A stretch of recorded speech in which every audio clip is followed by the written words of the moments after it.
kind of stuff that really interests me when I think about world building as a whole is just like if even like Mage Hand would just like Yeah. change the way that a farmer would do their job. And like it's a cantrip. You don't need to try very hard to learn how to do those. Yeah. Yeah. That or you need to set the bar in your world very high for people to be able to do magic, because otherwise just the economy is just going to be ruined. Oh yeah. I mean, prestidigitation would make a maid's job instant. So much easier. Yeah, They you go in. see faces. Hi. We are We are live. here. We are Okay, I don't ready. see an actual chat or any of the stuff. So if there's anything I'm missing, you'll just have to We keep me we in. will let you know. We will let you Okay. know. I'm watching it. I'm keeping an eye out. Hello, Lord Kazumba. Oh, it's Jay. Nice. Well, Hello, friends. thank you guys for joining. It's only a minute in. You guys are already all here. Oh, hello, Cameron. How's it going with you weather-wise? Here it's just snowy as crap. I live in Southern California, So great. It was So pretty great. cold. It's like 62 today. So Oh yeah, okay. busting out the beanies and winter coats. Yeah, today. we've got a crisp 1 degree night here and like Yeah. 7 inches of snow, and that's Middle Tennessee, which is supposed to be warm this time of year even. So I was just in Yeah. Ohio for a wedding, so it wasn't too far from oh you. yeah, So fair. Ah, yeah. well, I'm glad that California is treating you well. Show off. we're pansies out here, though. If it gets below 50, it's like a winter. School's called off for snow Yeah, days. right. I was supposed to start my first week of college, or not first week of the semester. But it's been canceled the entire time. Oh. And you couldn't be happier, huh? Hey, I'm not complaining. Better at the start than in the middle, right? Absolutely.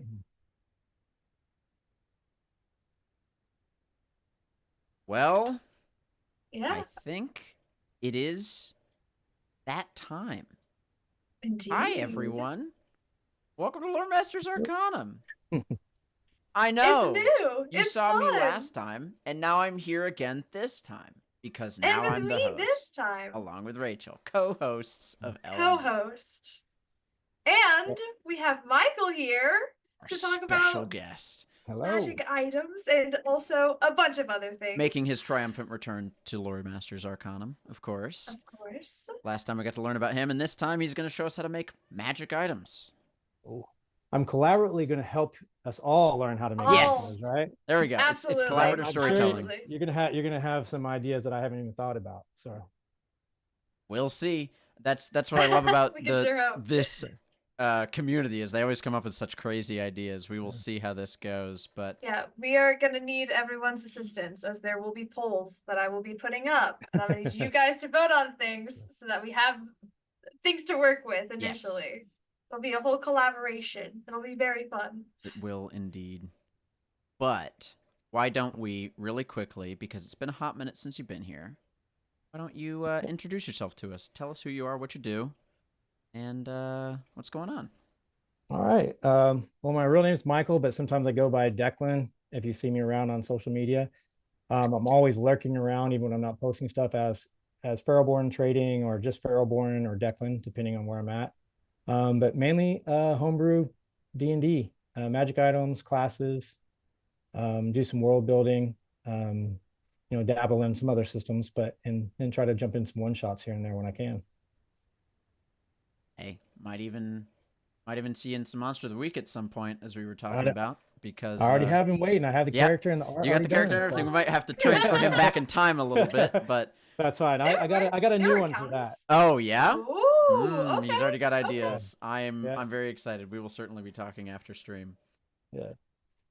But They can- today we're together to talk about your process, to walk us through it, and see what we can create as a team. Yeah. I'm You kind had of mentioned curious. something. I'm kind of curious. I know, weirdly enough, when Mhm. I very first got started, you and I worked on an item. We did. I was like one of the first collaborations I did. I think maybe Was- the first collaboration. Was I that did really your first collab? I was gonna ask. Yeah. One of my Wow. questions I might have had for you is what are some of your other favorite collabs you've done? Yeah. I know that mine wasn't necessarily like, it was more just you're really good at art and I had an idea for an item. So it wasn't. That's a great We didn't collaboration. necessarily collaborate on the item creation itself, but the visual aspects of it and what it looked like. Yeah, but that was fun. That was fun in and of itself. We're kind of like figuring out how to get the orb integrated into the sword and stuff like Yeah. that. So we're kind of geeking out on like, how would this look if we, how would this actually work in the real world, like merging these two items and stuff. Yeah, So, now you guys got to give context to this. I was about to say I'm gonna see if I can find it, but yeah. for those curious, I used to produce and edit a podcast called Heart of Adventure, which is what my username is. It's why it is that. And oh, there it is. And my character was a dwarven blacksmith barbarian who found a chunk of adamantine from a meteor, and at one point found an orb from some giants that helped boost defensive stats. And I wanted to turn it into like a whole thing. My DM was very interested in that idea, and so we turned it into an adamantine axe with this orb built into the head of it, and I called it Duskbringer. And Michael and I had communicated a couple of times before, as it was around that time everybody was starting up their stuff post-COVID. Everybody was stuck inside and Oh, I still being have creative. Oh, look at man. my, Oh, that my, makes my iPad. Oh man, are you That's kidding? heartwarming. Oh, you've just melted me entirely. But we spent some time discussing the design, how the orb warped the head of the axe and made it into its own cool thing, and it's a great magic item. It was a very, very fun little adventure to get to go on, and yeah, it's adamantine weapon that gives +1 to AC and 10 temporary hit points, which renew at each dusk as the sun finishes setting. Very fun. I think that hits on, like, for me, like one of the most important parts of making an item is how can we tie this into the story, which actually gives the item life, as opposed to just being like some generic thing that the player is not going to have any attachment to whatsoever. Instead, it's something like, I don't care if I find a better item. Now I have like an emotional attachment and some nostalgia for this item. I'm going to carry this from level 1 to 20 regardless. Which Duskbringer became. It became my character's creation. And like I guess that's interesting because we will be creating a magic item together here, but in game my character got to do that too, and so we get to walk through that process in there as well. And even something I remember when we were talking about this, we were like, it gets the 10 temporary hit points, but when do you get those back? And it's called Duskbringer at dusk. That would just make sense. It's really cool just getting to make it fit within the story of the world. I think that's vitally important to making anything TTRP. Yeah. Oh man, that's a fun memory to relive. That was great. So now that has been established, your guys' roots. Right. I am sure that these questions, or some of these questions, were probably brought up last time you were here, but I don't believe I was a member to be able to watch when you were on here last time, and so I was wondering, how did you get started as an artist? I mean, I've always kind of just doodled around. I've said this over and over. I think and I always get a little bit of flack for it, but I don't consider myself an artist. I figure I just see myself as being able to draw just well enough to convey what it is mechanically that I want to show. So I'm like and I only say that because there's other creators that I follow that I consider, those are professional artists. They can probably knock something out from scratch, just completely from their head with no references or anything. Whereas I usually I pull like 40 different images in from real life and kind of look at them and then try to like pull pieces from elements from those and try to draw those. And it takes me a lot longer of a period than they do, because I'm trying to like convey mechanically and lore wise an item as best as possible to represent what I want, as opposed to going the other way, doing the art first and then doing the mechanics, if that makes sense. That makes a lot of sense. Makes so much sense. If if somebody told me if I had to give up one or the other, I'd probably be like, okay, I'll just do all the mechanics and lore for it, and somebody else can draw them all. Other way, as opposed to the other way around. Interesting.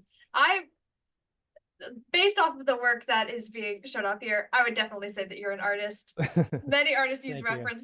Yeah. references. It's very important, vitally important. Yeah. Very talented. But Thank you. yeah.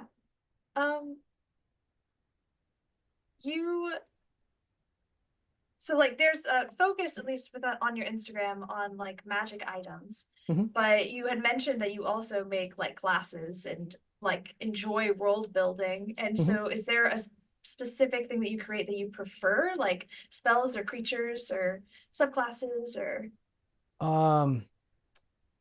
It all depends. Kind of right now, I've been heavily into doing the world building side of things, just because you can just like kind of jump in that, put your head down, and just kind of get all immersed in your own thing. You don't really have to share it too much. It doesn't require, so I've been doing a lot of that. I really like anything that involves the homebrew part of it. I like is taking existing mechanics and then kind of just twisting it and reflavoring it, where it doesn't actually change the game, but might put a whole brand new face on something. So it's like I did that with a bard's subclass, and just completely, by just changing a few things, reflavored it and made it into more like a pentamath, where it's like, okay, here's like a savant class instead of a magic playing bard. Here's an intelligence based bard that's more like, he's a scholar, or she's a scholar, and we're going to develop all the subclasses off that. So I like just kind of like taking existing things and reflavoring them and just twisting them around is probably my favorite thing. Basically, something the that's idea already been being created and making my own. Yeah. The idea Yeah. is just a bard that instead of charisma as their casting modifier, it's intelligence. There. Yeah, basically. Yeah. It's simply awesome. I really like that idea. I was reading through the Pantamath because it just really interested me, of just like, I think bardic inspiration as like a charismatic thing can also be like saying the right thing in the right moment that this person needed to hear, because, hey, I know this fact about this monster. Yeah. Or that's inspiring. That go ahead and take this little bit of knowledge to help kill this thing.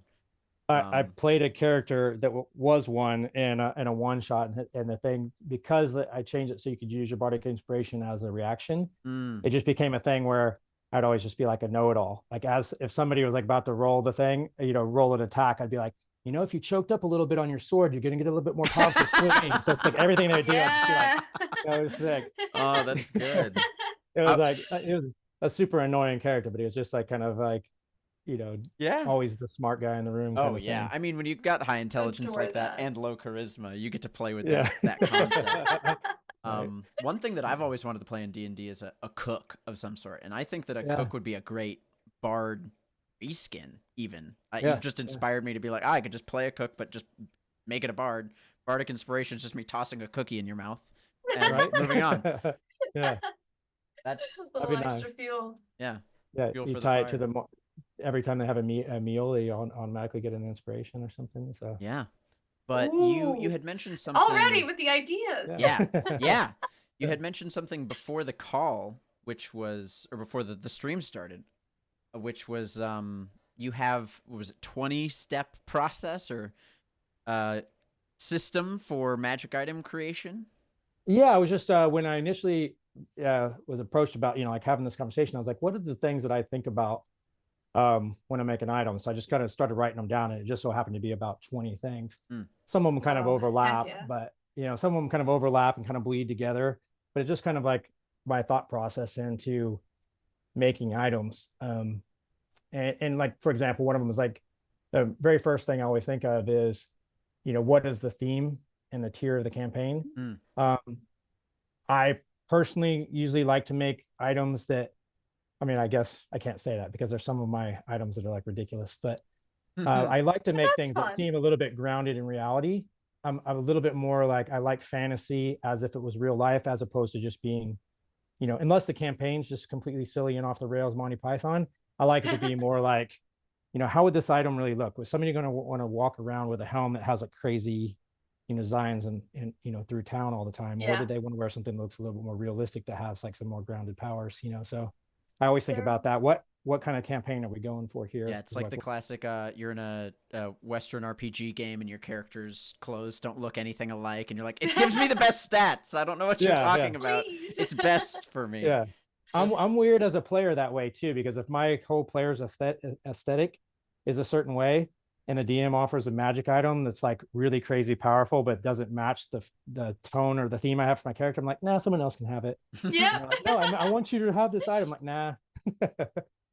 It's like look over power. I want to be form over function. Yep. Something that I find very fun when you mentioned like having items that are grounded. I think this was also mentioned last LMA by Thomas, was items that have they're just like for everyday use. Just people Right. just have these. These are like the common items that, such as like the Stone of Warming Right. in cold environments where you just won't freeze to death. Yeah. That's so helpful. When it's those kind of items, I feel like surprisingly so throughout gameplay, when you make it, you might think this is the most mundane item ever. Why would anybody have this? And then you make this crazy legendary item that has all these powers, and it's like somebody hardly ever uses it. But then they might have that stone of warning, and they might not only use that every session, but find crazy creative ways to use that item. You And that's what I were want to see, exactly pointing on what I talked about Yeah. last episode of this, which I'm a big fan of magical trinkets, just the little guys, those Trinkets. tiny Right. little That's ones the word. that don't seem Well, to matter much, but that players will eat up and will do everything that they can with to screw you over as a DM. Right. And that's why I think one of the like all-time favorite items is like the immovable rod. Yes. Yes. It's like, how creative can you get with this thing? And it's like So- that one thing can do, almost everybody that's played D&D at one point has a crazy story about how they creatively used a magic, immovable rod. I've got it. instantly just We're thought of an here. immovable Me rod too. story that I would Yeah. totally go on a full hour-long spiel about because it's a great thing. Yeah. Basically, It's such a character great magic shot it out item. of a crossbow to another guy who caught it midair as he was falling. Pretty Nice. cool Oh, that's stuff. great. Yeah. One of my friends used it to hold open the mouth of a great white undead dragon, and save himself from just instantly getting chomped. So that was great. That's a great example of just a simple, wondrous item that just defines a campaign or a party because they will play around that item. It's a great item. That's like I had it. There were two items, or one was a cantrip, but it was also an item, and then an item similar to a movable rod, but instead of it being immovable, it basically was like the handlebars of a motorcycle that you could attach it to any inanimate object, and then that would cause it to move. So that's great. one of the characters had that plus a thing that all it was a wondrous item chair. It was just a little miniature chair, but anytime you put it down, it made like this ornate chair. And he was just used it because he was always super pompous. He just like throw down this chair and sit down. But then one time he hooked that to the chair and was just flying around the back of the chair. I've just thought of a brilliant name for that. I don't know if it was named or not. It's instead of the immovable rod, you've got the now movable rod. So it makes anything now movable when you put it on. That's Amanda pretty said good. What that- happens if you hook that to the immovable rod? I'm not sure, but It's like when you put a It bag of explodes. holding in a yeah. Dimensional rift. You go to a Yeah. different plane of existence. You die. There I you like go. it. Amanda said that her favorite homebrew item so far was a pillow that when you hit someone, they fall asleep. I like that. And I believe she told me a story where they got into an entire fight where they were just trying to put all of the enemies to sleep with it. Just fun stuff. That's awesome. Yeah. But see, that's those, like I was saying, you could give somebody a huge legendary item, but it's those items that people are going to remember long before they Yeah. forget that +3 sword or something that doesn't have any connection to the story other than just being a pure power boost. It's like, sometimes that's needed in order to balance stuff out or to fill like a niche in the party, but it's not really adding to the story. It's not pulling in like a story hook or giving them an opportunity to like shine as a player that gives them memories or creates those moments in the campaign that you don't forget. So it's like those are, that's the win right there. If you can you find something like that, and you see somebody use an item, and you're like, okay, that made the moment for the campaign. So Amanda encouraged people to put ideas for magic items in our LMA chat, and one of our viewers, Pat, gave us the idea for a blink cloak, a shimmering long-hooded cloak. When you pull it around you in a sweeping motion to a point you can see within 100 feet of you, the cloak covers your eyes and you instantly transport there. Can't go through solid objects, and movement stops if met by an movement.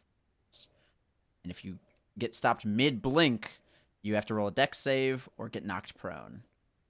Mid-blink? How would you get stopped mid-blink? That's cool. I like that. Who knows?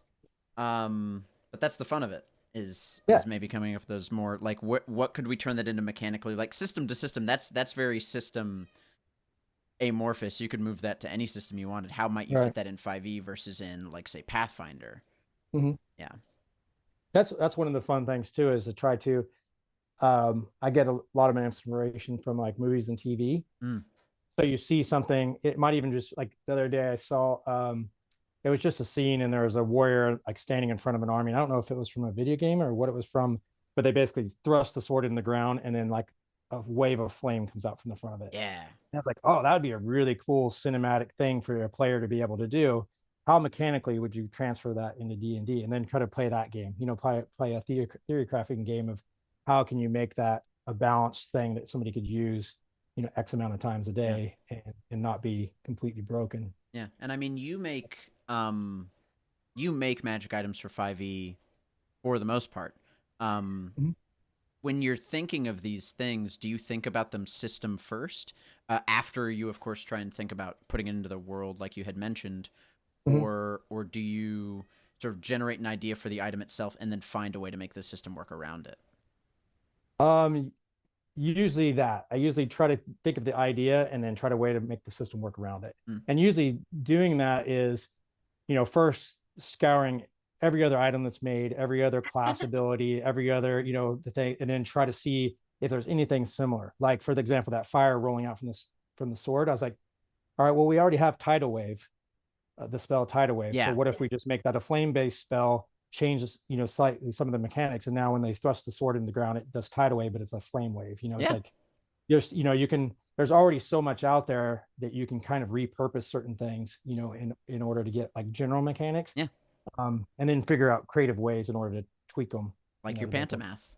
Yeah. Just take a thing that already exists and, you know, what's the saying? Good artists create, great artists steal. Right. It's just true.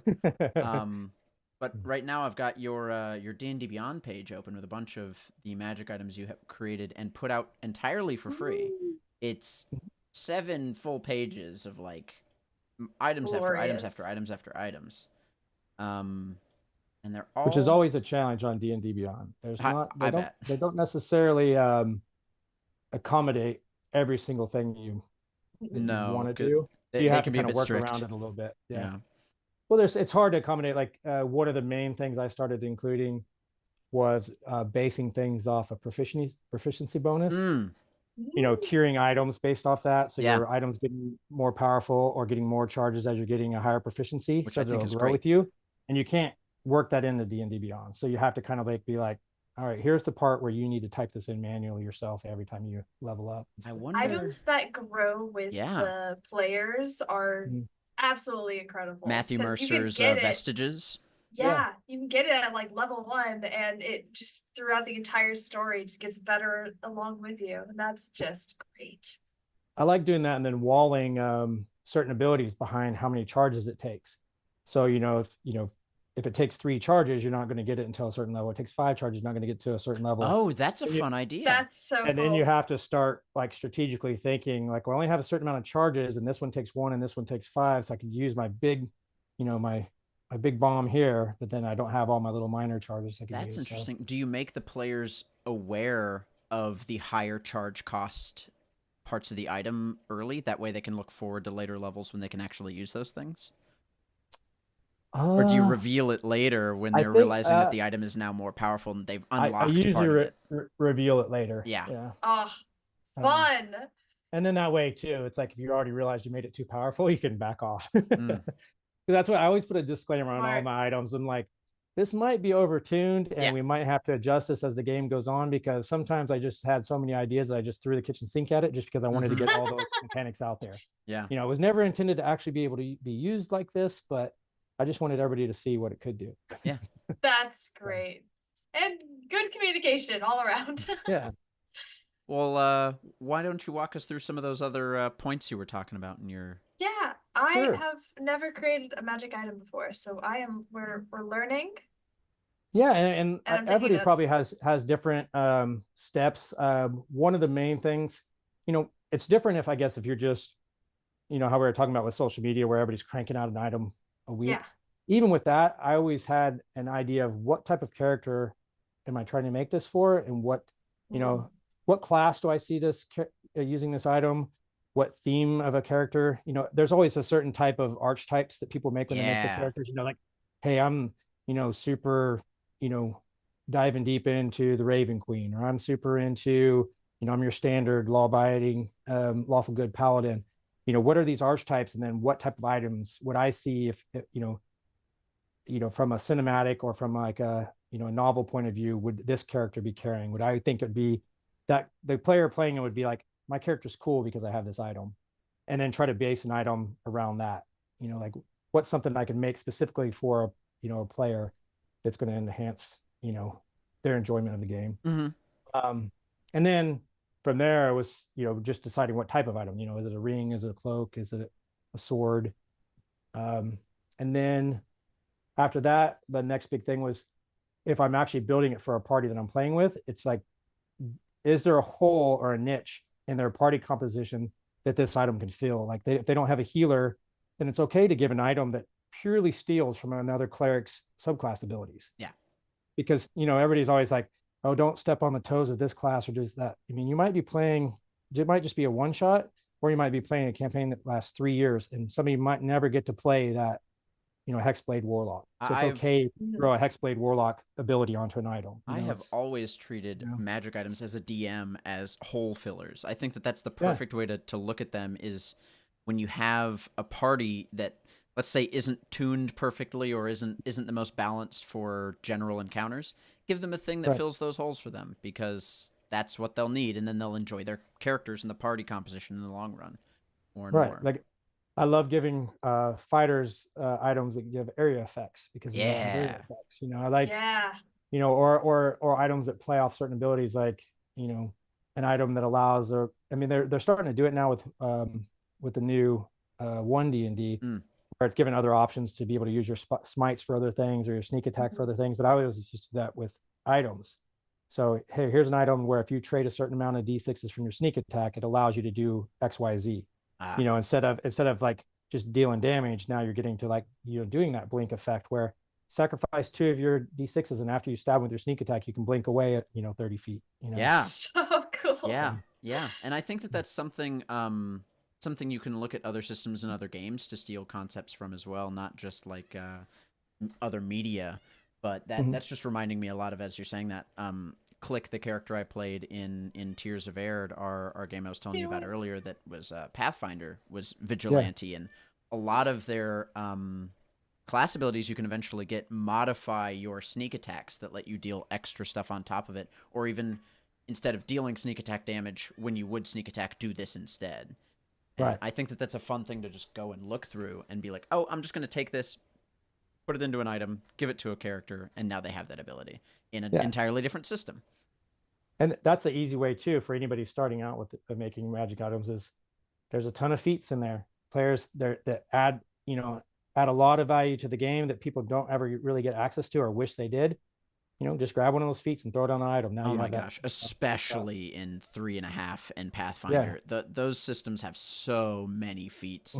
Just go in and just random roll a D1000 and pick a feat and make a magic item out of it. Heck, we might just do that tonight. That sounds like a great idea. Pat put in the LMA chat again, the Hat of 1,000 Faces, which is range of touch.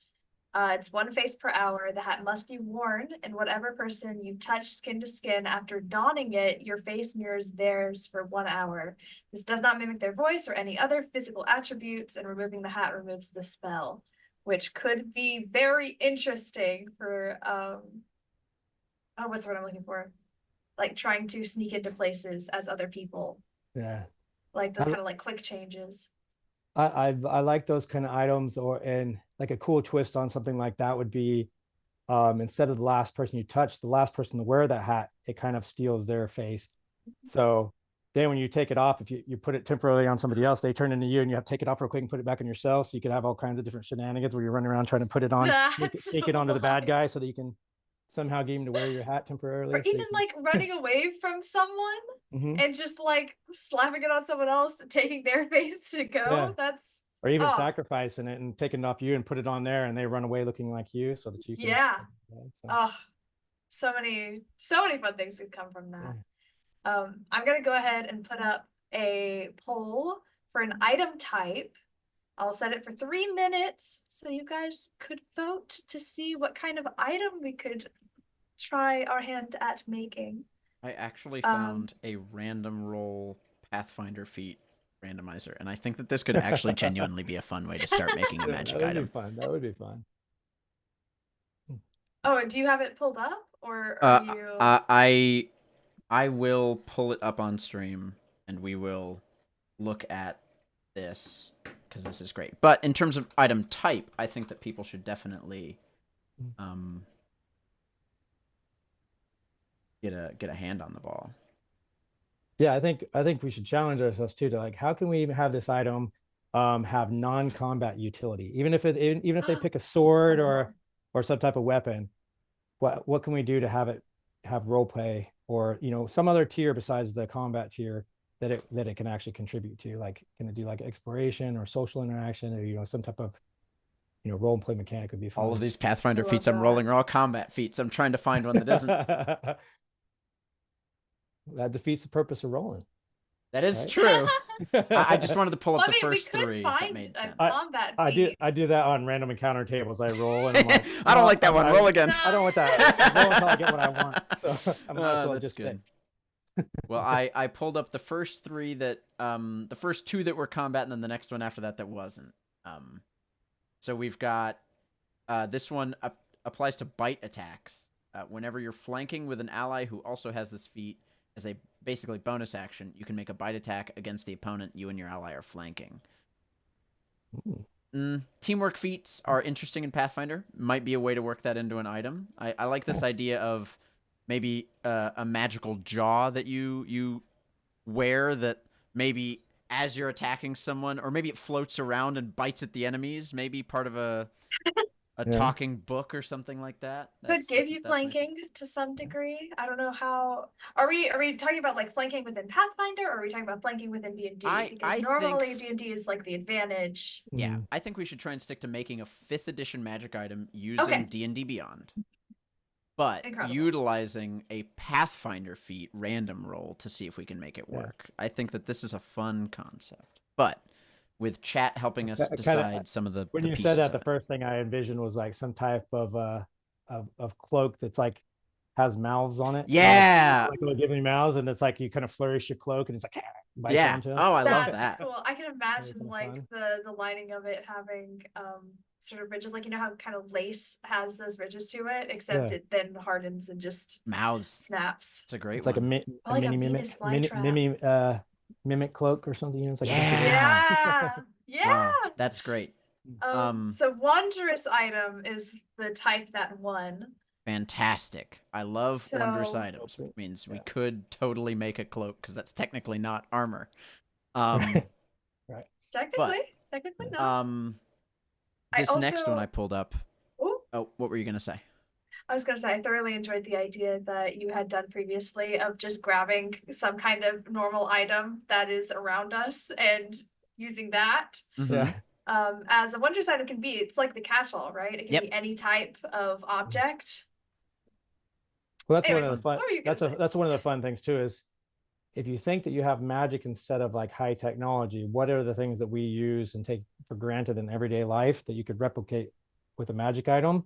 And then how would your players use that? It's like, the common ones, everybody has like the earpieces, the magic earpieces basically allow people to talk, it's like basically a cell phone type, Yeah, that's a really common one I find in a lot of D&D podcasts as well, is the Stones of Far Speech or whatever. Everyone's got a earphone that they're all talking to each other with. Yeah. This next one that I rolled, called Stony Rampart. As an action, you can call forth a low wall of unworked stone along any side of a square within 30 feet of you. The wall's 5 feet long, 3 feet high, 2 inches thick, and acts as a low obstacle. It only provides partial cover, which I think in Pathfinder would be half cover instead of 3/4. It kind of reminds me of just like a tower shield style thing, but not something that would almost like a deployable tower shield, but it's made of stone. It's pretty neat. Yeah, some way you could slide and kick up the ground to do that, kick the ground and it does it, or this is like an interesting. earthbending type of thing. You can only have one such wall in existence at a time for every in Pathfinder 5 ranks in knowledge planes, and it lasts for a number of rounds equal to your ranks in knowledge planes. I like the idea of maybe a wizard-based item that improves based on your intelligence modifier, perhaps, that is based on how intelligent your character is. This wall, maybe of arcane, stony force, is improved by your character. Maybe even proficiency bonus based. I know that you were doing that as well. Those are so good. Yeah. Just for scalability, you got something, like we said, you have something to look forward to. Like, proficiency bonus a wall and 5 feet longer. Yep. 5 feet that's great. Amanda put in the LMA chat an item called the Shield of Beasts, which is also touch range. When struck for the first time, roll a d6 to have an animal head appear. 3d on the shield and make a bite attack at your enemy. Oh, that's fun. Which is very fun. Yeah. It's very I love items like that too. I'm super visual when it comes to, like, I always am visualizing how something would look if it was like a Netflix show or something. Yeah, me too. Yeah. I'm like, how would that shield look, in like a cartoon or like a really good CGI movie? It's like, and it visually and cinematically, you just make that player look and that character just like looks so awesome. Oh yeah, for me it's all about those vignettes, those visual moments that the players get to hear described or describe themselves. It's all in our heads, right? We all share it. Even if we have minis on the table, those don't speak for what's actually happening in the action. And if the magic item can look and be cool, then that's great. This last feat is not gonna work. It's far too complicated to make a magic item out of. I like these two that we drew, this snapping flank and the stony rampart. And one thing that I like about you wanted the challenge of not just having a magic item that could only be used for combat reasons. I think both of these could somehow be worked around that way, especially like a mimic cloak type thing. I think you could easily have that usable outside of combat. But same with the stony rampart idea of being able to summon a small wall. Oh, players would be able to come up with far too many ideas outside of combat to be able to do that. Yeah. I think something that really interests me about item making is who created it? Like, what was the reason for it being invented in the first place? The lore. Yeah. Love the lore behind items. Like the image of having a mimic cloak and just the type of person that would either obtain that or make it in whatever way is very fun. Yeah. So much. I have a vision of like that, the gibbering mouther, that creature that has like mouths all over. It's like that cloak that has something like that. And if you have like some kind of interaction outside it, can those mimic speech? Can they do some kind of magic mouth type spell type ability? Is there something that they could do that'd be purely social? Yeah. Or some type of can they create a lot of white all talk at the same time? Oh yeah, and allow you to allow you to cast spells subtly, like you can get, I like that. Casting spells subtly is one thing that I find players ask to do all of the time, and is straight up not written in any rules anywhere, so you have to come up with it on the fly. I think that would be stealth fun. Or obviously sorcerers have their subtle spell or still. That'd be kind of a neat thing, as opposed to using your reaction to cast counter spell. You could use your reaction to make them all talk at the same time or something. And it would confuse the caster. You use it as you cast, so then when he tries to do a counter spell, they have to roll a disadvantage on their. Oh, that's so cool. Ooh, that's really good. Hey, this is why this guy. Yeah, this is why he's doing this thing. This is why Michael does what he does. Okay, why don't we let the chat decide between the snapping flank feat or the Stony Rampart feat. Which do we want Yes. to turn into an item? I'm putting it up again for 3 minutes, so you guys have time. But we've come up with a couple of ideas about the potential for the snapping flank, this cloak, or some sort of item with gibbering mouth or mimic something. What do we think about this wall idea, the ability to summon a small wall, and maybe some other uses that might be able to make outside of combat? It's I like the obviously idea of good it. cover. Oh, go ahead. Yeah. No, that was, go ahead. I was That gonna it. say, yeah, it's like that's the thing. It's like we don't want to only do the obvious thing, right? It's like it's easy Yeah. to be like, okay, we can throw up a wall and it provides cover and maybe blocks off an entrance, but what else could you use that wall for? Or can you create that wall in open space? Like say if you created it out, off a cliff, could you use that now as a ledge to jump to? What are the physics behind that wall that Oh would be yeah, can it constrained just within be the world? created into like air? Well, bearing in Does it mind that fall? the power of the wall is based on the intelligence of the character, at least according to the feat. Maybe Right. this is something that is magical. Maybe it's not just rock. Maybe it is arcane stones that are formed out of nothing. You could form it in a square, like let's say you've got a 20-foot gap. You create a little 5-foot wall that floats halfway along that 20-foot gap. Now you've got two 10-foot gaps. Right. That I type of thing.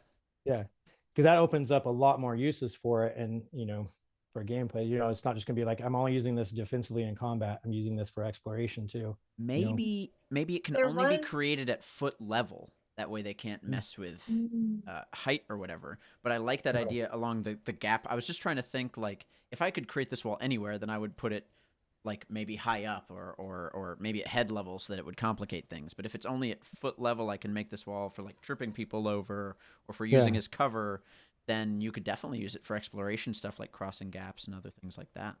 What's also nice to do to defeat the stereotypical arrow trap, it's like see the holes coming out of the wall or out the spikes coming out of the floor. I'm going to put the wall over top of it so like when they hit, it's not getting you. So that's good. Would the wall be like kind of impenetrable? Would there be, like, if it's hit enough, do you think it would break eventually? I know that. How is Wall of Stone worded in 5th edition? Wall of Stone has hit points and an AC. Yeah. I think so you can break through it. That's how it's also written in the feat. It has a hardness of 8 and 30 HP. Oh, okay. Okay. I think that we would easily be able to make it have some sort of stats that could be trackable. Yeah. Maybe even improve those based on the character's either proficiency bonus or intelligence, whatever we decide to go with. Did the feat say again what was the size that you could make it? It says 5 feet long, 3 feet high, and 2 inches thick. So that's a pretty decent slab of stone. Yeah. Yeah. It'd also be kind of funny, and I guess, if you Stony could create Rampart it anywhere. 1. Yeah. Oh, great. So we will be doing this one. Yeah. What were you saying, Michael? Oh, I was gonna say it'd be kind of funny if we didn't make it an item that could hover in space, which is I think is a really fun option. Another funny way would be is if you could create it anywhere, but you're just creating the slab, and if it's not on the ground, it falls, so you can land on people. Manda in the chat, I know that you don't have. I know that you don't have the chat up. Manda just said the urge to have it fall like an anvil on someone. Right. The classic like a hanging Looney piano Tunes. from a New York apartment type thing. That is good. I like this idea now that I'm thinking about it, of just like a the like what are they called, the statues, the little animals, and you throw them on the ground, they turn into full-size animals. There's a Is this a magic item? It is a magic item. It's a 5th edition magic item. Basically, Yeah, just like I think it's just wall. it's like a wondrous item. Yeah, statuette of power or something like that. Yeah. But just a tiny little like toy wall, maybe even like a chess rook piece or something. Yeah. And you throw it on the ground, and then boof, it's just like that. If you've played any Fortnite before, like a portable fort or something. Yeah, turn it into a thing. Now, see, there's an idea that mechanically would be really challenging to try to figure out. Yeah. Is how could you create an item that could allow you to create Fortnite type structures? Yeah, like walls or ramps or ceilings. I mean, you kind of have, have wall of force and some of those sort of things where you can angle them and change them, but not completely create like elaborate details structures. And stuff. Nam Kennedy said in the chat, why not just summon a magical tower shield that levitates within / near range of the caster or chosen target? Yeah, You could I have do. similar I don't hate the properties. idea of having it be sort of like a thing that levitates, because if it is that sort of intelligence based kind of around, if we want to take that part of this feat, Yeah. it could be more that idea of just like a floating shield that is near the character. And I think that to me, the reason that I'm Yeah. kind of shying away from that is just because it does feel kind of simple. But you can take a simple idea and add onto it and make it Elevate. and elevate it. Yeah. This is kind of like off the rails, I guess, of the stone rampart. But if like going off the levitating shield, it'd be kind of neat if because this would be super handy for a caster for any low strength character, as if it was like that kind of ability, but also had the ability to kind of mimic like Tensor's floating disc. Mm. So you have your Carry arcane things. shield, but you're Yeah. like, okay, I'm lazy. I'm just going to turn it sideways and put heavy stuff on it, or I'm gonna send that shield out 5 feet and jump on it so I can cover this gap. It's Mm. almost like, well, it's like I can turn it up vertically and it'll circle around me and give me a +2 to my AC, or I can make it do other cool stuff. It's almost like a That's larger mage hand almost ish, or a floating disc that doesn't have Yeah. the ability to cast things. But What I like about the idea of bringing in the spell Tensor's Floating Disc is we could even bring in Tensor's Floating Disc follows the caster, but it only follows Right. directly behind the caster.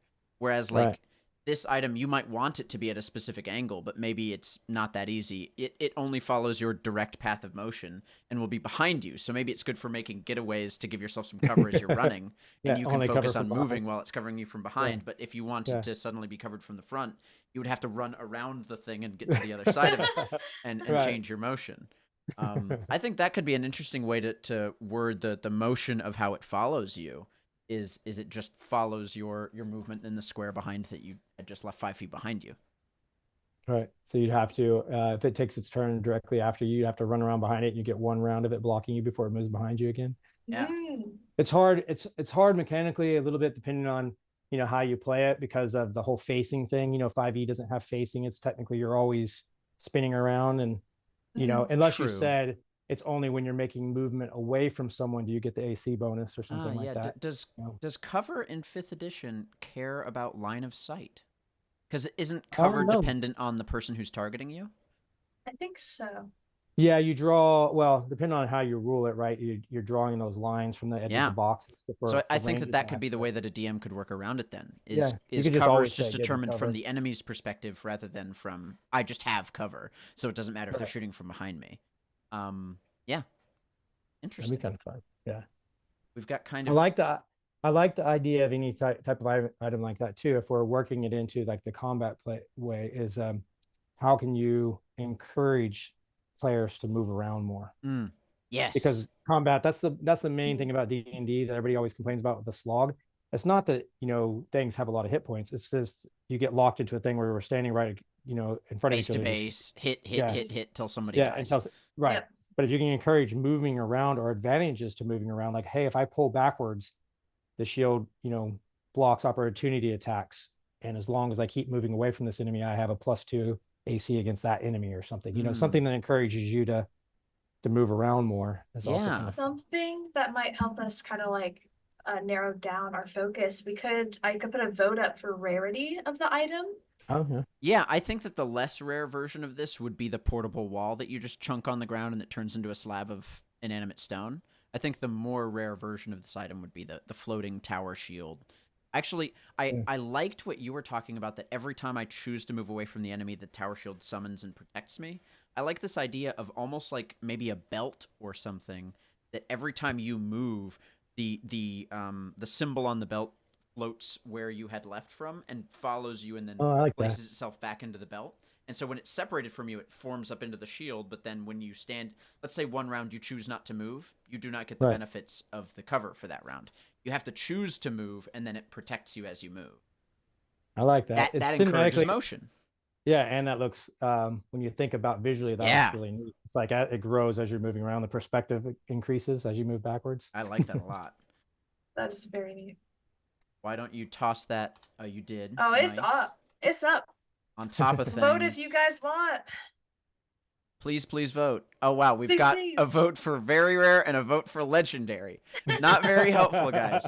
Not very helpful. I Well, think see- that's incredibly helpful. And this is what usually happens when I do items too. It's like you start theory crafting and brainstorming these ideas, and you're like, I have so many ideas now.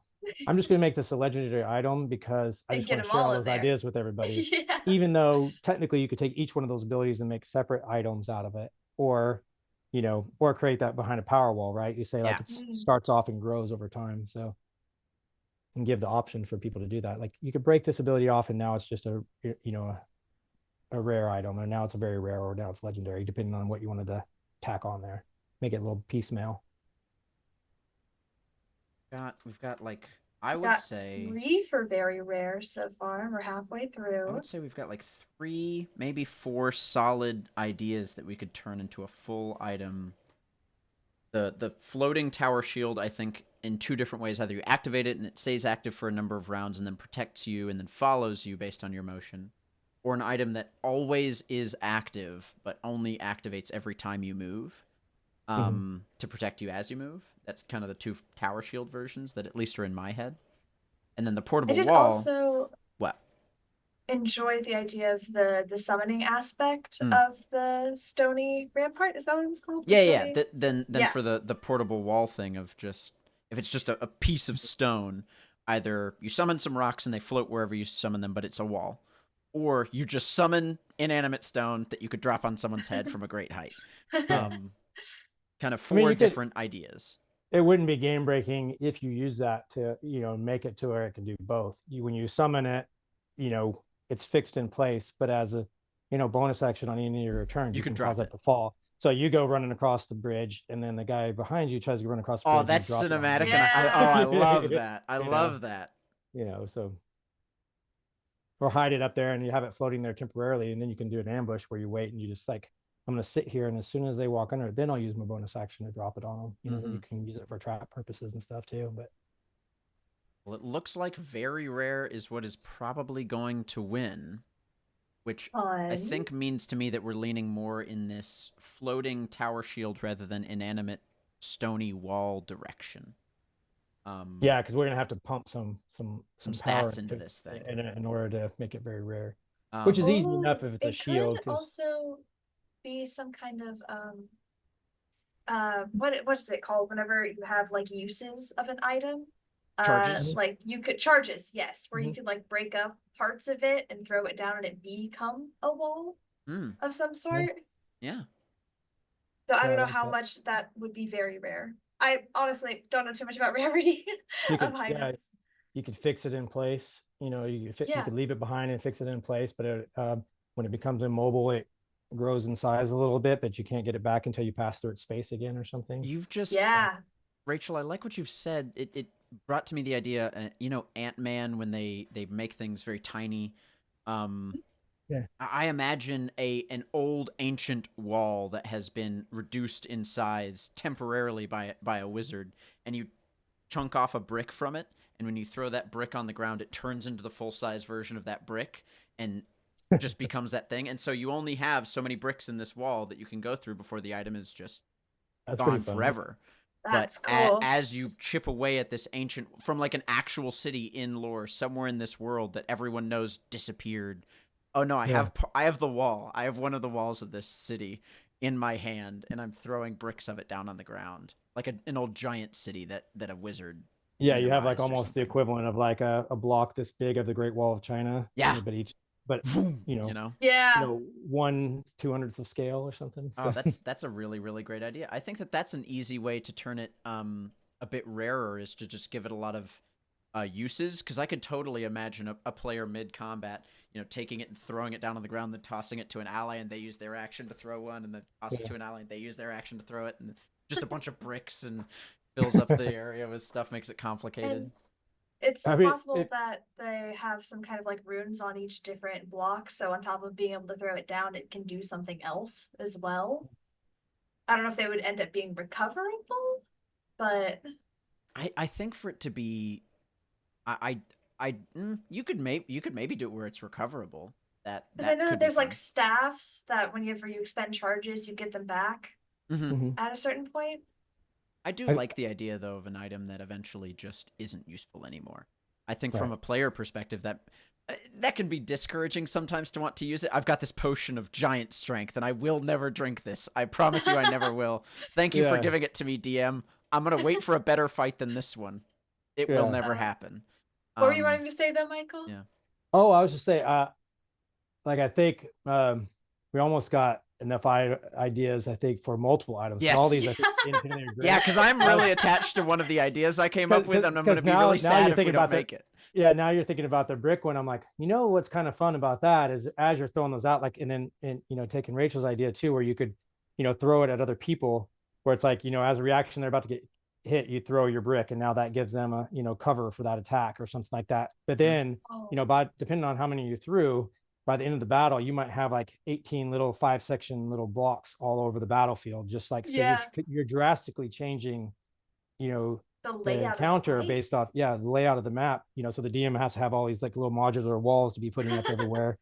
But like say you're in open field with archers and you're throwing out all these things, you can run from cover to cover. Yeah, I was going to say that would allow you to approach a fort as you get up to your wall, then you chuck the next one 30 feet in front of you, and you scoot up to that one, and every round you're just increasing your. Oh, I've made my camera blurry by moving my arm too close to it.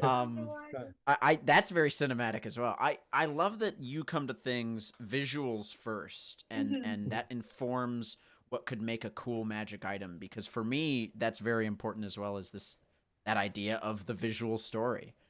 Yeah, it's super awesome. I mean, players want to feel cool. They do. I mean, I'm kind of on the fence about whether or not it's just like they should always stay there and you never get them back, or if you go around you can pick them all up. But I could go either way on that. Yeah.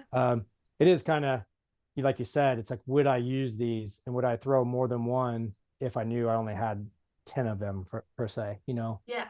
Or if I had 10, but if I go and pick them all up, then I can use them again next time. And moving back to the original feat, it was it lasted quote unquote a number of rounds equal to your knowledge. I like the idea of you that you brought in a proficiency bonus, changing the ways you can use items, or maybe even in this item's case, your intelligence modifier, or even maybe your history bonus, because knowing more about this ancient city would let you know how to pull the bricks out a little bit better as you throw them, or something like that. I don't know. Maybe that could be fun. Because like history is one of those things that I feel like doesn't get thought about or used very often. And if it's in a random magic item, that's kind of fun. Yeah. I mean, you could also, if you, I mean, this is going off the rails a little bit, but going back to your rune idea about having runes on different stones. Yeah. If you had it charge based before you threw it, if you decided how many charge you wanted to pump into this rune, you could almost use the video game concept of like sentry guns. Like, I'm going to throw this block down there, but this block's not just a block. It has a ballista, automatic firing ballista. Oh, it's a different part of the wall. That so it's like, you grab the turret and you throw it down. Yeah. That's the actual medieval turret of the thing. Yeah, so that'd be kind of fun. We have to narrow it down. Should we do another poll to see what people like? So we are in the very rare. I love this idea now of a miniaturized fort that you can rip off parts of and throw onto the ground, and they turn into like, this is the turret and it has a ballista on top and it will automatically target the nearest enemy and fire at them. Or this is the wall section and it becomes half cover that you can put up. Or, this is the gate section. I really, really like that. That's really, really cool. That feels like a very rare magic item to me. Yeah. Now you just have to, the difficulty in that, of course, obviously, is we're committing ourselves now to developing 5 different all the different stones, and what are the rules for each one of those stones. Like, I think if we just we have the artificer's turret, we have stuff like that we can pull ideas from. So it'd be easy. I think really it would just be the 2 things now that I think about it. I don't think you would have to complicate it with anything more than it takes 3 charges to make a turret, it takes 1 charge to make a wall. And that's it. You can just do those 2 things, and you can only ever have up, if it's a classic fort, 4 turrets at a time, but that would be crazy. But maybe if it expands with the characters, that maybe it has charges equal to your history modifier. Right. So then your history modifier, as that increases with your proficiency bonus and potentially your intelligence, might allow you to eventually have 4 turrets up all at the same time. Right. You know? And give Late you game, the that'd be crazy. encourage you to delve deeper into the history of it. Right.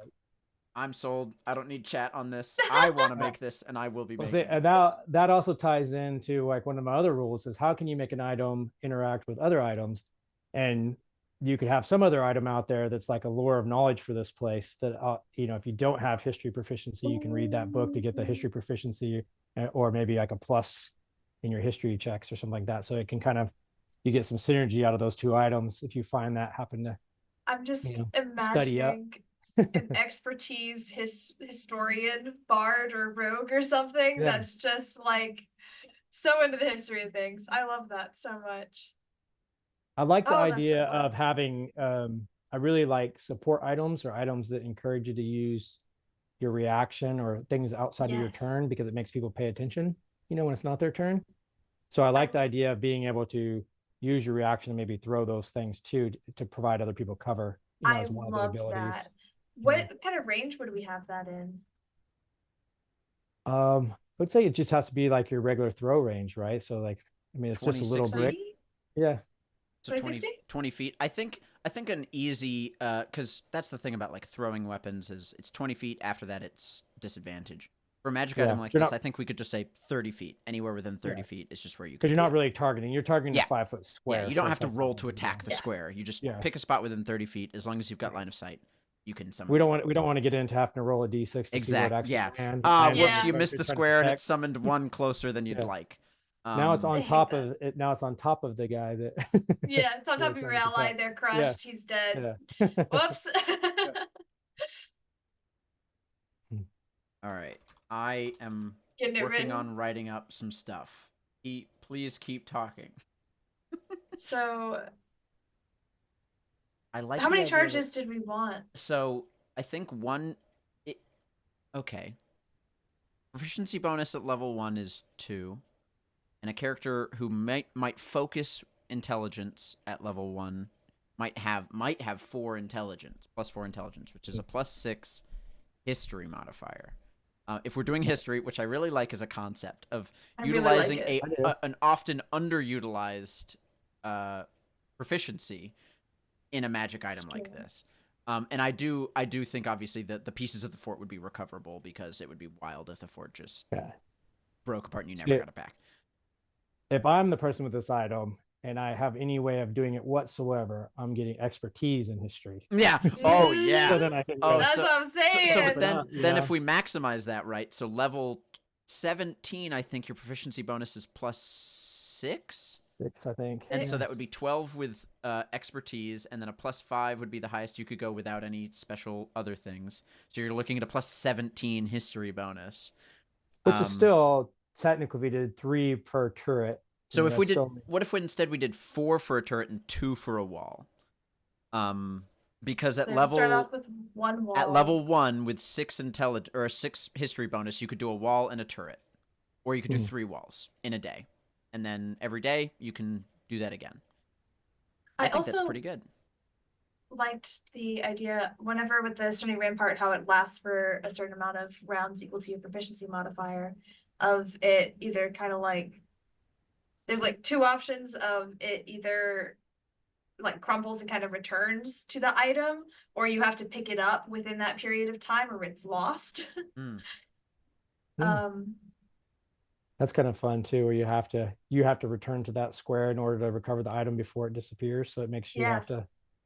Now, I love that personally, and I would do it.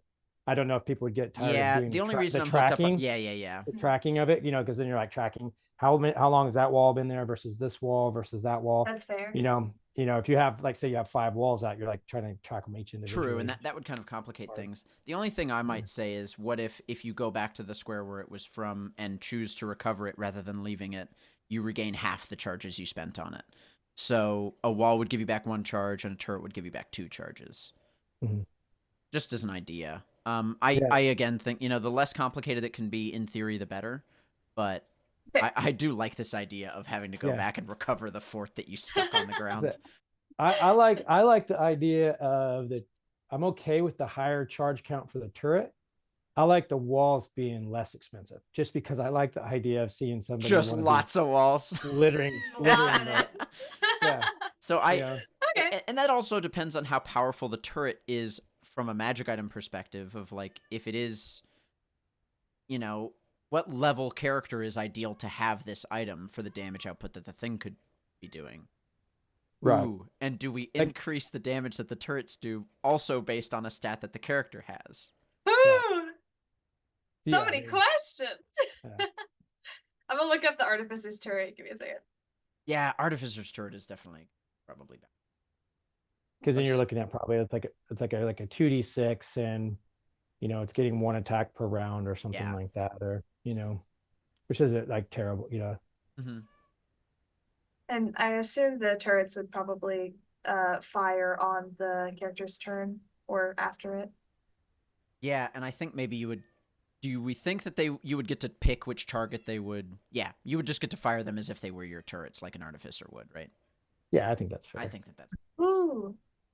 Um, so the cannons for the artillerist and the artificer typically do 2d8 force damage, but the protector, which is the one that actually gives temporary hit points, is 1d8 plus the intelligence modifier. And so I like having the intelligence modifier also kind of included within the turret. Yeah. The turret's damage. Yeah, Yeah. Because then that's a way it'll scale. I like that. Yeah, you want it to do, if it's not enough damage, then it becomes not worth the charges as you Yeah. increase in level, because it becomes like, you have something that's only dealing, a couple of d6 of damage. When you're at 15th level, it's like kind of negligible at that point, right? Yeah. Um, But so do you think like 2d8 plus intelligence? That would make the highest it goes pretty good. If you roll Yeah, max, right. that's pretty good. Yeah. Yeah, especially if that's, those are just all bonuses. If you're like just like usually like a support scholar type, player anyway, so you're not used to dealing large amounts of damage, so every little bit helps. I would love as Mila to have this item. Yeah. Mila was the Dura that I played. She was very much a healer within the Tears of Air game. But I think that's a character, a player. I like seeing the arc of players or different personalities too, because it's like, yeah, sometimes when people start off playing D&D, they want to be the main character, and then like the longer they play, you're like, no, I'm all about being the support person. I want to be back here in the background, playing the cleric, or I love clerics. the Clerics are one warden. of my favorite classes. So what so since it's an intelligence based item, it's like history, so this would be specifically for people with either expertise or like a wizard. Yeah. So those are the kind I of love the idea of a wizard having this item. It makes me so happy. This feels like an item for Alcott for sure. You could, I mean, I was going to say you could limit it. You know how a lot of times items say they're specific for sometimes for a class. It's kind of like how spells are. Sometimes they're specific, or they're not. I mean, you could say if you don't have history, you can't use the item, but then that might, I guess you know your party whether or not you could give them that or not. But I like the idea of magic items that require attunement, but require attunement with weird things, like requires attunement by a spellcaster or by X or Y. I like the idea of requires attunement by a character proficient in history. Right. Because otherwise, I do like that. I don't know this fort. I don't know anything about it. I don't know what this is. What's or how the to use it. importance? I do like the idea of it requiring attunement and it being by a character who has proficiency in history. Right. I like that. Do you And think that goes back to the disclaimer too. As a DM, everything's subject to change. So Exactly. It's like, you don't give the item to anybody you don't have history, or you give them a way to learn history in order to get You would the give item. this to the right party. Right. Also, Or- not saying we do this because this would be, I think, a bit too much, but having it, obviously someone with a proficiency within history being able to attune to it, but if you have like expertise in it, getting like an additional sort of feature alongside with it. To encourage. We don't have to do that because that's a lot, but it's fun. Yeah. I like encourage them deep diving into the history. It's like, yeah, when you get within 100 miles of the ancient city, everything's doubled. It's like if you're That'd be actually on the so spot cool. of the ancient city, the ruins. That would gosh, 48. Yeah. Yeah, Those and are then some you're getting into hefty the story turrets. elements of it and how you can encourage them to go to certain location. Exactly. certain Especially if you things. tie the item into a ruin that they're going to go explore anyway. And, you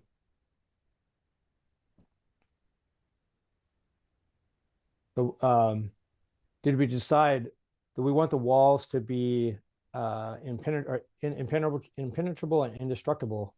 Or do you want to go through Oh, the trouble of making them I have, think for the purpose of this, impenetrable, I indestructible, do they too. I just don't, yeah, grant half yeah. cover.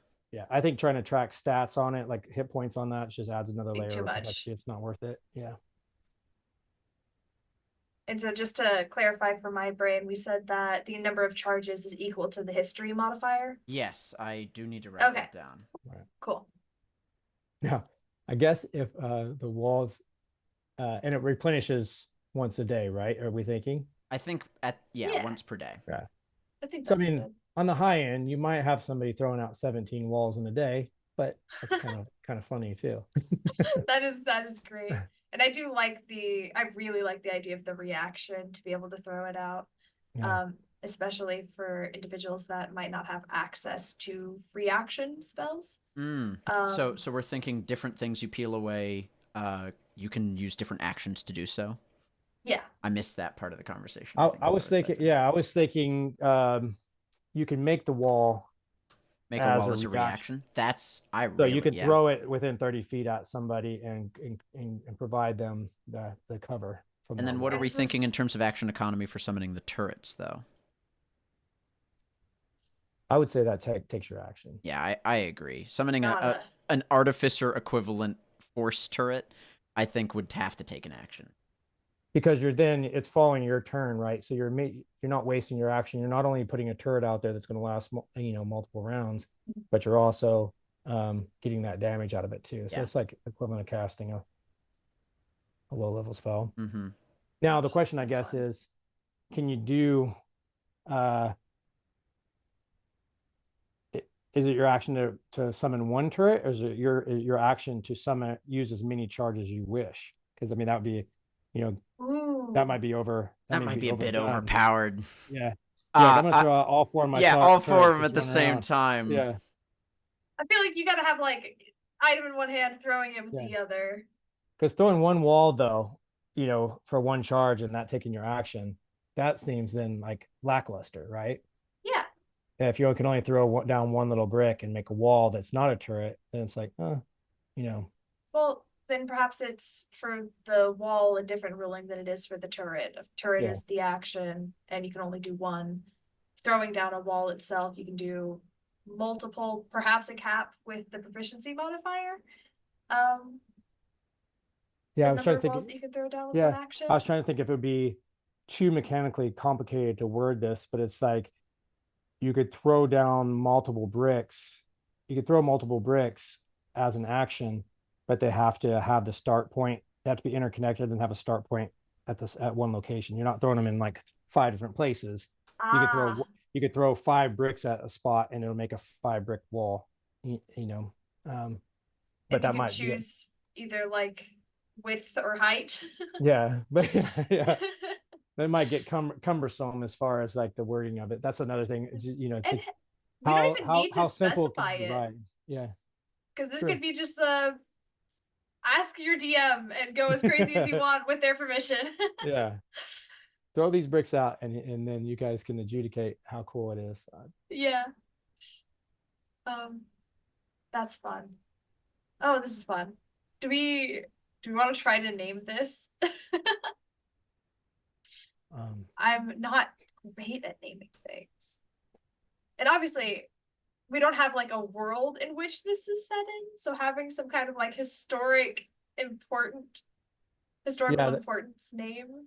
Yeah, the lore to it needs to be setting specific, right? To wherever, like whatever ruins you wanna place it at.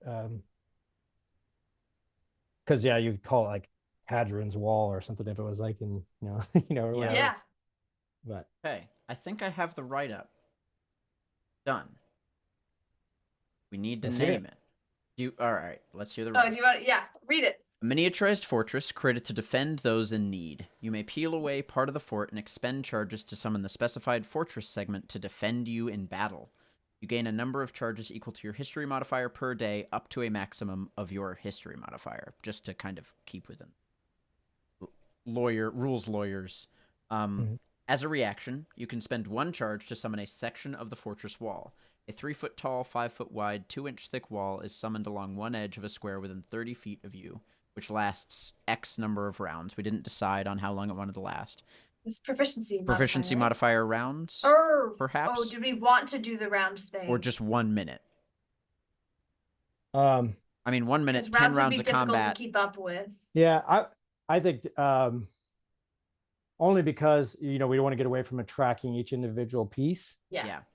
I would just say, you know, whatever's thrown out lasts until The end of combat. into combat. Which is pretty much, in my opinion, either 1 or, if we say 10 minutes, 10 minutes might be good because you're never going to have a combat that lasts longer than 10 minutes. But it's short God, enough I to where hope not. outside of combat, it would eventually dissipate and could find use outside of combat in that way. Right. Okay. Yeah. That way you don't really have to technically track each one because, you know that they're all That's going too to last much. as long as they need to last. Right? After that, I have written each wall is impenetrable, indestructible, and grants half cover. I also thought we could add the word immovable as well, which could be fun for utilizing it for like stepping stones and puzzles outside of other locations or whatever. But then we might have to get into the whole, like, can you summon it at any point within 30 feet? Because I did specify it has to be along one edge of a square within 30 feet, but what is an edge of a square in the air? Because I think Wall of Stone specifies that it has to originate from stone for you to be able ground. to from a create surface. It has to originate from a surface, which is then I think that we should specify summit along one edge of a surface. Solid surface. Yeah. I mean, I do like the fact that it's if it is immovable. I mean, you're being able to block off passageways and stuff like that for 10 minutes. I think that we add immovable, but because it has to originate from a surface, you still could utilize this to build bridges. I mean, with a high enough history modifier, you could just chunk down parts of the wall and build a bridge across it. Yeah. I guess it doesn't have to be 17 times like 5. this. It can be down. Yeah. And if you could link a surface is already the other one, so you could link, you can make 17 in a row. I think maybe we make it thicker than 2 inches then, maybe 1 foot thick, because that would allow you to more easily, I would argue as a DM, more easily walk over a 1 foot thick thing than a 2-inch thick thing. Yeah.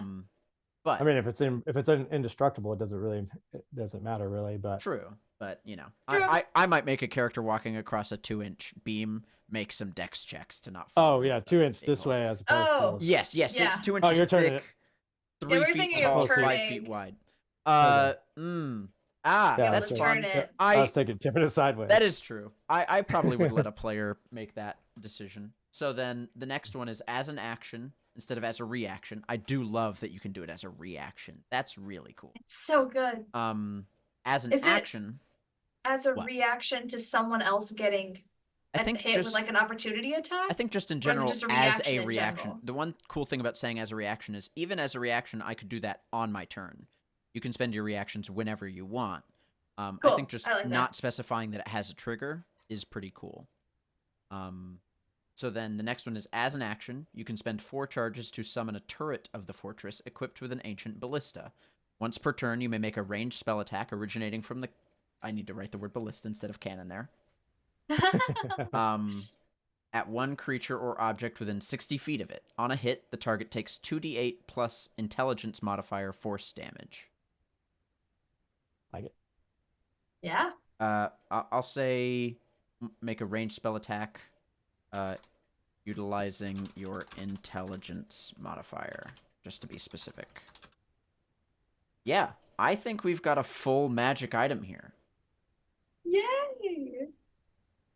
This is pretty cool. Yeah, I like it. Pat in the chat. This is now evolving into Age of Empires. I agree. Yeah. I could already see it. I would just be sitting there every single turn using my reaction to throw walls down. Yeah. Oh, yeah. Because, I mean, and people move around. You're like, oh, yep, you need half cover. There you go. There's 2 AC. Right. You know? That's great. This is a cool magic. And I like that it requires attunement by a character with proficiency in history. I did too. It's one of my Did favorites. we cover? I blanked out a little bit on. Did we cover? You can use your action to summon the turret, right? Mhm. And a reaction to throw down a block. What is it to throw down a block normally? Always a reaction to throw down a block normally. Meaning Okay, you could do okay. it on your turn alongside spending your action to do other Okay. things. Okay. Because you can spend reactions on your turn as well. Right. I just wanted to see like so You don't you're have an always option. throwing one block down. Yeah. At it In theory, max you turn. perhaps if you wanted to utilize a turret later, you might not always be spending blocks. Like a first level character might have +6 history, Right. which means they Right. might only ever get to throw two walls in a turret or 6 walls. Yeah, during the day. It's just up to you to Right. decide how you want to Right. spend that economy. Right. This Yeah, is and outside cool. of combat, it doesn't really matter because Yeah. you can just build as many as you wanted to because no Yep. one's But tracking then you you're around, you're so. wondering like Burning later, charges. do I get Yeah. the ability to do this in another combat? Now, I was also just thinking, do we want it to be a number of charges per day, or can the person sit down at the fortress and study it to regain charges? You know, maybe with maybe short rest, you regain a number of charges equal to half your history modifier or something like that because you spend it focusing on the fortress to regain them Comes back. with a user manual. Yeah. Yeah. Oh yes, it says this passageway is there. Great. Yeah. Funk. Yeah. It's to like reassemble it. Like Legos. Yeah, it's like you Yeah. don't put it back Yeah. together, right? Maybe that's a better way to word this because I don't like the wording of you gain a number of charges equal to your history modifier per day up to a maximum of your history modifier. It just feels kind of weird. Maybe you gain a number of charges equal to half of your history modifier per short rest up to a maximum of your history modifier. That way it encourages multi-use throughout combat Right. and non-combat encounters. And yeah, but if you do have something recharge on the short rest, yeah, it's kind of like use them or lose them at that Yeah. point. Then if we don't use these charges, then I'm not going to gain any more when I take the short rest. So I might as well burn some charges just to make something, right? Yeah. Yeah. I might as well make a weird little fortress over here in the corner of our camp. Yeah. That's what I was 'Cause- thinking. I'm of, like, making a wall around. Yeah, the yeah, camp yeah. right before It's a we sleep, protective. right? We're gonna Cover take a for short rest. Bink, bink, night. bink, bink. It is only 3-foot tall walls. Maybe we should make them a little bit taller than that. But Well, I mean, you can stack them. You just run out of Yeah, charges. I mean, true. if you can only make 3, I mean, you're not making it that tall, but true. And also, if you're if there's like rain and weather or whatever, and you're looking at like exhaustion tokens, yeah, being able to Yeah. just build like a little Quick roof awning. over. Yeah. I mean, if you're in a cave with only one entrance and you wall off the cave, then now you have a impenetrable dome, right? You like have Yeah, you 10 basically minutes. yeah. Well, we Oh, are. that's right. It's only 10 minutes, Yeah. so it doesn't protect you all night. Hey. Yeah, it's Oh, not, true. not as helpful as I thought. Maybe we make them last forever. No, we do not make them last forever. The amount of shenanigans that would occur with that is Then the whole world is immeasurable. just walls. Yes, everywhere. walls Yeah. everywhere. Wall. All right, I like this. Oh, it's I like think a this is. blight What if- onto what the if, world. What if you can't regain? They last until you regain charges. I mean, or you Don't don't. last until your next short rest. Yeah, or you say if you want that charge back, you have to make it go away. Mm. I like the idea of just lasts until your next short rest. I think that's simple. Yeah. And you take a short rest, all the walls crumble that you previously put. But it's at the end Right. of it, right? So it would encourage you to be able to utilize it for stuff like protecting you during a short rest. But at the end of that rest, the walls crumble, you're back up and ready to go. I like think that's that. neat. Yeah, Yeah, yeah. I Because then like you can still use it over the short rest. Yeah. I love that there's so many uses of it. Yep, that was part of Michael's challenge for this item was it can't just be Yeah. combat useful. Well, see, now I'm wondering that what are we defining as immovable? Because now you're going to open up all kinds of Yeah, shenanigans. well about, that's up to players and DMs. That's not our Yeah. fault. That's on them. like watch this. I'm on this boat and I'm just going to make my brick right here in the middle of the hole, and it's just going to crush the whole boat like an immovable Yeah. rod. Well, I mean, Oh, we are right no. near the end of when our time for Yes. LMA. We are going to need to move towards raiding into J soon. You guys have been awesome sticking with us, but just like that, we went from a random Pathfinder feat roller to a full magic item. It fits within a world. You could make this any random fort within your world that you previously had. Maybe it was destroyed long ago, but it was rendered, miniaturized, and now protects those in need. It's got tons of uses both in and out of combat. It checks all the boxes that Michael put up for us. It's this was a very fun evening. This is great. Yeah, This I is like it. great. I will attempt to send me some ideas, text me some or email me some ideas of what it should look like, and I'll attempt to draw us up some art so you can add it to your D&D Beyond. This Ooh. keep eyes out, folks. Keep eyes out in the Discord and our LMA chat. If Amanda could drop our Discord link in the chat for people to join. Thank you so much for being with us. Yes, it's been an this is great. absolute delight. Yeah. And thank you guys for participating and answering the poll questions and making it a little easier for us to narrow our focus. That was fun. Yeah, there were so many Rachel, directions it's nice we to could have meet taken you, and this. Thomas, good seeing you again. Yeah, good seeing you again, Michael. Yeah.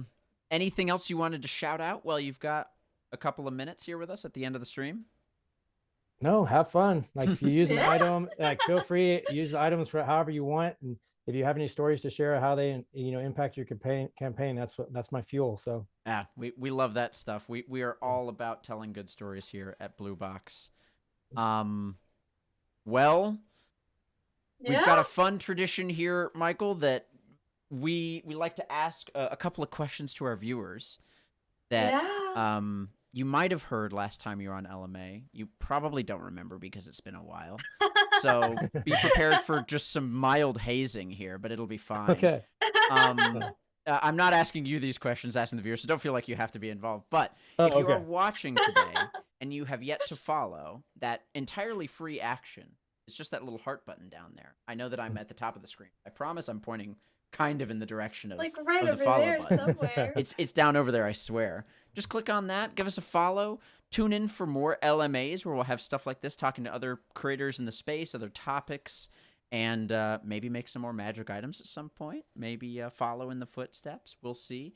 Maybe in the future, you might see Michael in some games of Monster of the Month as we're getting into that later this month and moving into the new year in 2024. Follow us and check out those things. If you are a follower and you haven't subscribed yet, well, Amazon Prime, which at this point everybody has, gives you a free sub every single month. It just click on that subscribe button and there's a little checkbox down there that you have to check use Prime subscription, and you won't get charged a dime for it. And you'll be supporting this stream every single month. And finally, for those subscribers who have allowed that sub to lapse, you do have to do it every month. No. You do have to go back and specify, hey, I want to support this channel again. Well, we have one very simple question for all of those people. What are you doing? And that's our hazing, Michael. That's it. That simple question for everybody in the chat. Amanda has dropped our Discord link. I believe we are going to move on to raiding into Jay, Lord Gasumba. I have no clue what he's talking about, but I know he's talking about some cool Greyhawk stuff. I guarantee it. Like always is. Ooh, lesser deities and demigods. Oh, fun topics indeed. Very good topics. So thank you very much, everybody, for joining us. Yes, thank you, Michael, for being here. It's been so fun. Yeah. It's just truly an honor to have you back on Blue Box, and honestly, just to get to talk to you again. It's been too long, and it's been great. I know, and now we got like 5 other items in our back pocket. Yeah, right. I really want to make this shield thing that expands as you move and follows also, you. I really the like shivering mouth or cloak. Yeah, cloak. I need that. That's so cool. Yep. We've got stuff we've got in the works, and so it was really great. But bye guys. Oh, yeah. At least Amanda said say bye. She did say bye. I don't know if she's done it yet, but I'm going to. I don't there know. We went. Okay,